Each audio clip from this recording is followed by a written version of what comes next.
Hi, this is Shark8XEO. This video is to introduce you to Parks on the Air and show you how to get started hunting, which is, I think, the easiest and best way to easily and confidently get on the air. Um, Everything that you need to make a contact will be right in front of you. All you have to do is be able to send your call sign, your RST, and your state. And if you can do that, you can make a contact and get on the air. So it makes it pretty simple. It takes a lot of the pain out of the process, and gives you confidence to get on the air. So the first thing you need to do is go to the POTA website, which is pota.app. And when you go there, this will be the main screen. You'll have to, if you've never been there before, you'll have to set up a login and actually log in, and then this screen will appear. And in this video, we're only going to talk about hunting.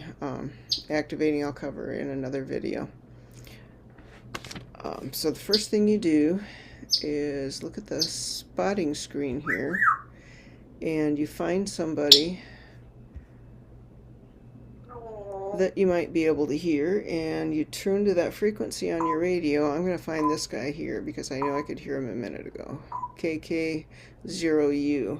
He's on. This tells you everything. It's got his call sign. If you hover over it, it'll show you his name. It'll show you what park he's in, what state he's in, and what frequency he's on. So I'm going to tune to 14.066.4, and I can hear him. Now what I want to do is listen and verify that who is actually on that station. What I hear is KK0U. I don't want to just go off of what I've seen on this site. So I listen.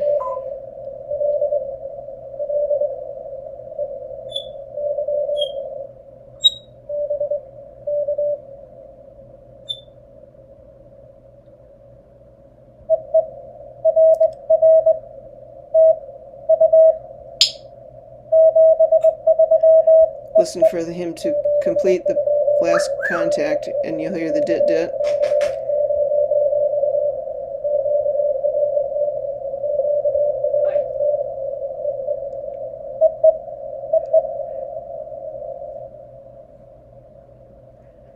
And then he should start calling CQ again.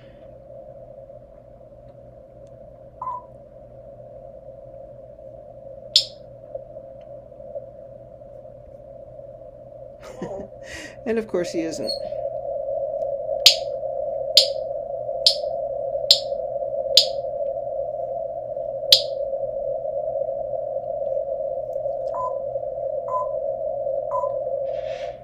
Alright, let's tune around and find somebody else to listen to.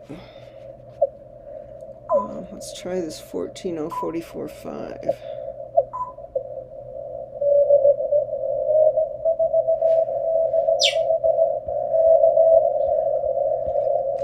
There we can hear him, and I actually did just hear his call sign, N4DH.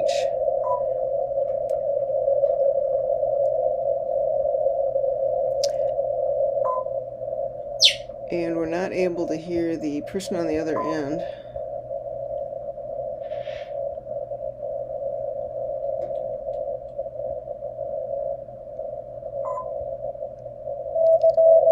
Here we go.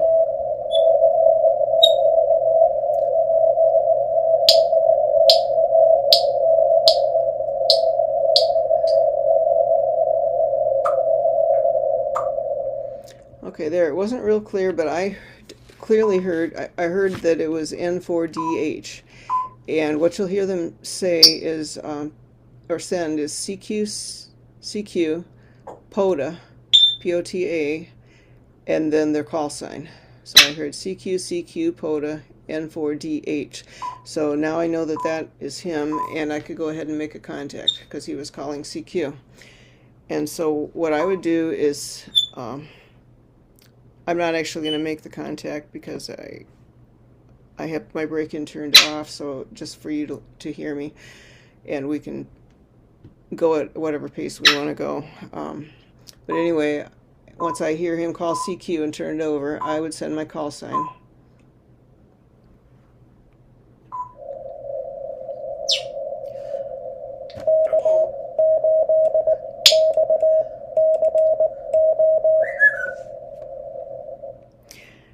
And then he would respond, if he can hear me, with my call sign. He'll probably say good morning, good afternoon, good evening. That was good morning. And then he'll send you are and send my RST.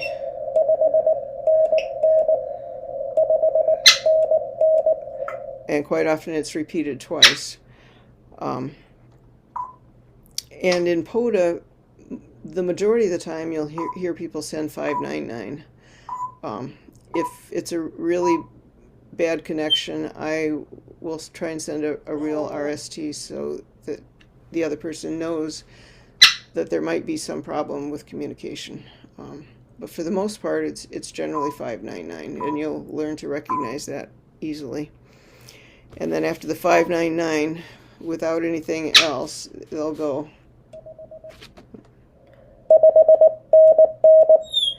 And then they'll send their state.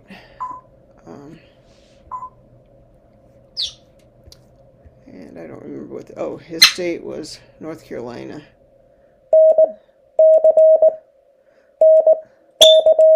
So you'll hear him send that, and then he'll turn it back over to you with the BK.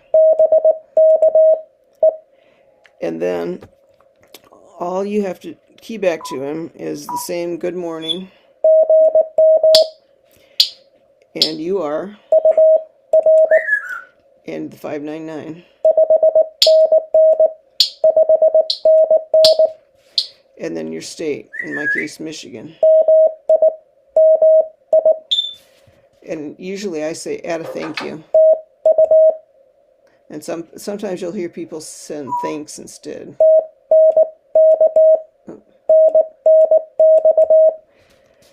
And then turn it back over to him with a BK. And then he'll come back to you with a thank you. 73. DE. And his call sign.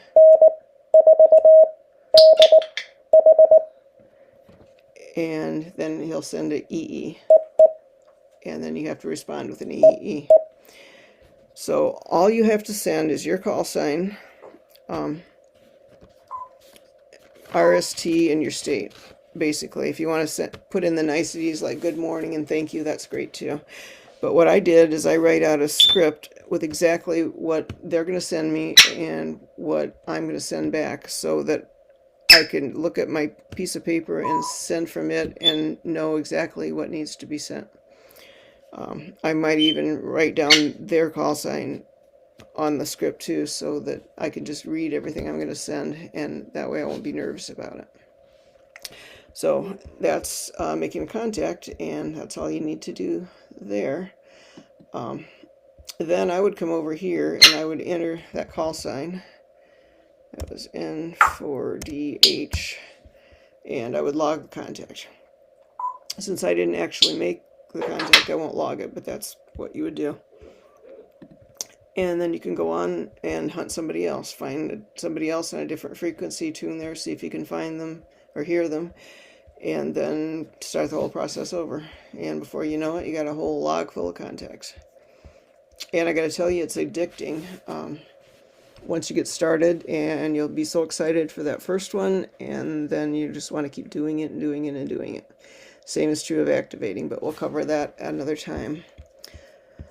I want to show you the other things on this website. When you go activate, you will be using the top two. You can spot yourself on this page, or if you are going someplace that you don't have internet access, you can add an activation ahead of time, and we'll cover those later when we talk about activating. This one takes you to the spot page that we were just on. This button will show you all the scheduled activations. So if you want to see somebody that's coming up, if there's somebody in particular you're trying to get in contact with, like this guy here, I believe is in Cuba maybe, but I'm not positive. At any rate, another one is the map. Allow my current location, and I don't know why on this computer it always comes up in the middle of the ocean off the coast of Africa. But anyway, I will use that to demonstrate. If you click and zoom in on the map, I would of course normally move it to the North America and in my particular location. But if you zoom in close enough, eventually you'll see this populated with parks. All these numbers is a park that can be activated.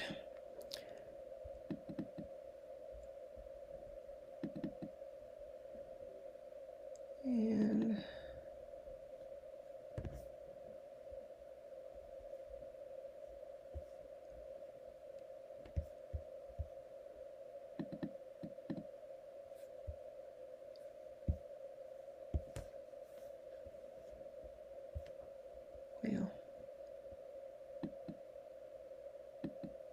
well, oh, here we go.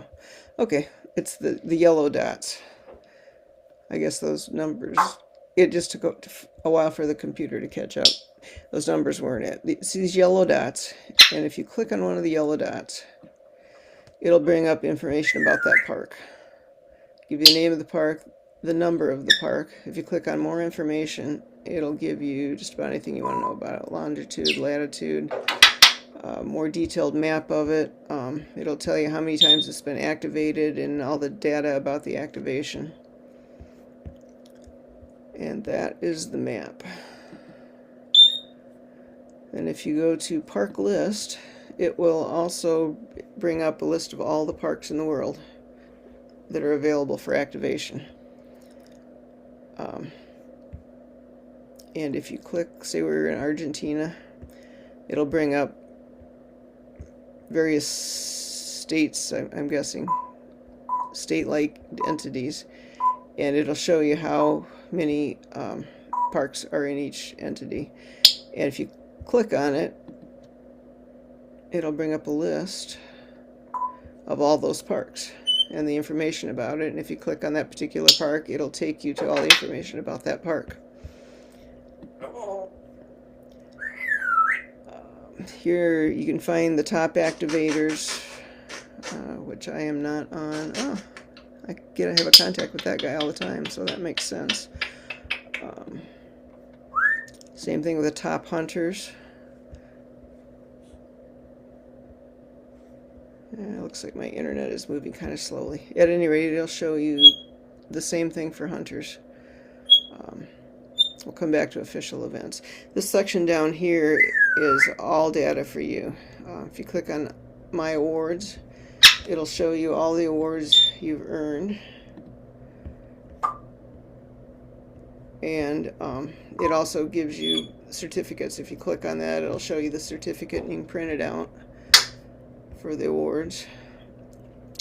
This shows you on a graph how many parks you've activated, hunted, etc., etc. Park to parks, if you made contact with somebody activating another park. There's an award for activating or for hunting all states and activating all states. They turn green as you get them. I don't travel, so I have only activated in Michigan. Then there's just a whole bunch more information. Kilo, if you activate a particular park 1,000 times, there's an award for that. And it keeps track of that data for you.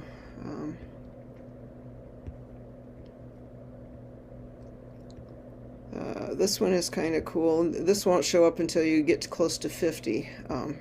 If there's a call sign that you have contacts with constantly, eventually they'll show up here. This guy, I've had 62 contacts with him, and this guy I've had 49. So, but there's a whole bunch of interesting information there.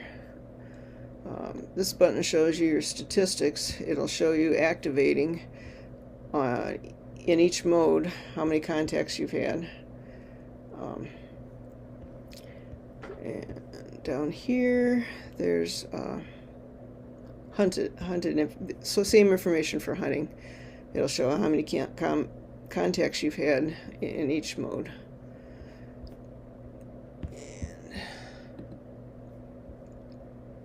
This button will show you your activations, all the information about it. If you click on the park, it'll tell you about the park. It has the date you activated.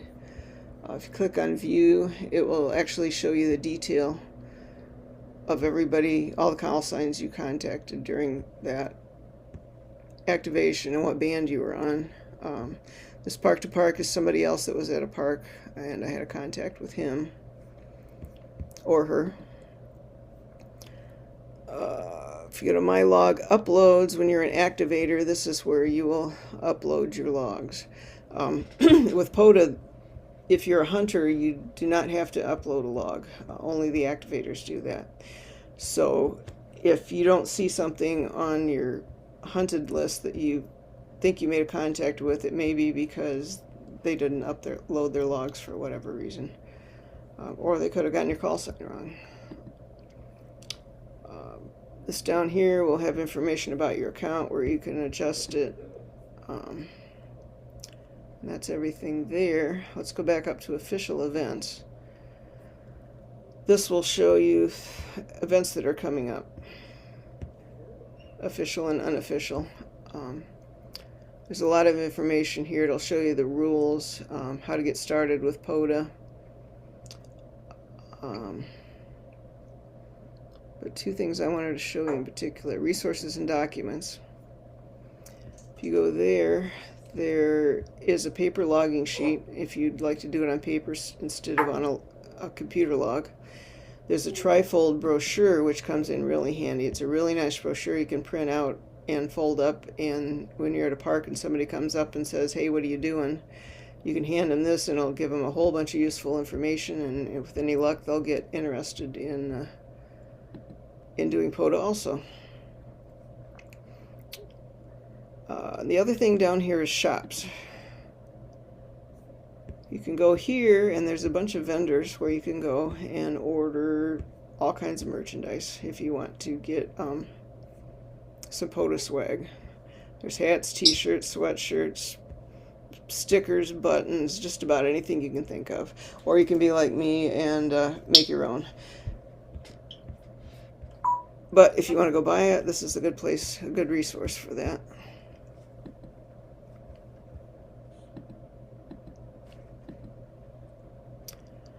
Alright, and I think that covers about everything. If you have any questions, leave them in the comments and I'll try and get back with you. But for now, that's a basic overview of POTA. And like I said, I gotta warn you that it's addicting. Once you get started, you won't want to stop. And it is just lots and lots of fun, because when you're, especially as the activator, everybody wants to talk to you. Everybody in the world's out there trying to get a contact with you, and it's just a lot of fun. So get out there, get started with hunting, and when I get a chance, I'll get an activator video up here also, and to show you how to do that. But get out there, get on the air, and have a lot of fun. 73.